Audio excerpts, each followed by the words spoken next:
Hi everyone, my name is Alicia Salcido. Welcome to my Week 7 multimedia discussion for the critical assignment outline.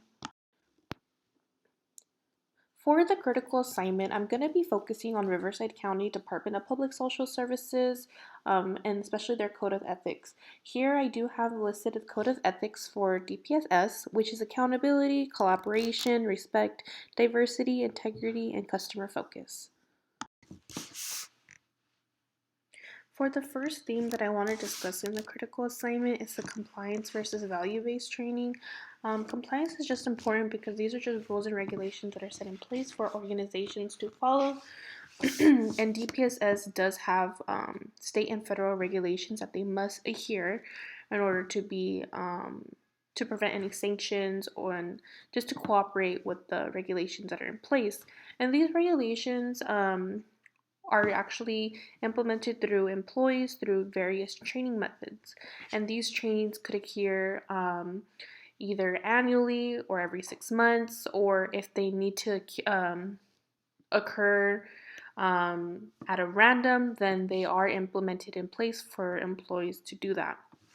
For the value-based training, these values are actually implemented yearly through DPSS just to refresh all employees of what DPS is standing for and to ensure that they are following the values that are in place, just because as eligibility workers, they are the first contact with customers.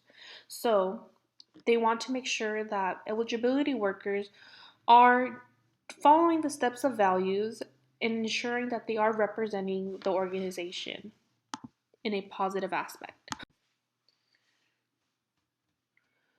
For the second theme, I want to focus on the different types of ethical theories, which I would want to explain in the critical assignment is just the virtue theory and utilitarianism.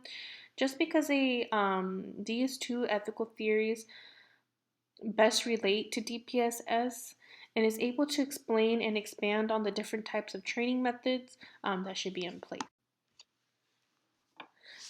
So for the third theme for the critical assignment would focus on the ethics and compliance as a combination of training. And this is very important because we want to make sure that DPSS ethics and values are still being upheld by the employees. And then we also want to make sure that the state and federal regulations that are in place, that DPSS employees are actually following through that.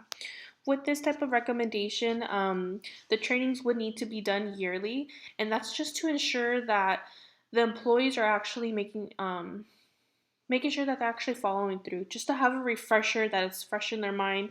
And yearly is sufficient amount of time just to keep all this information observed.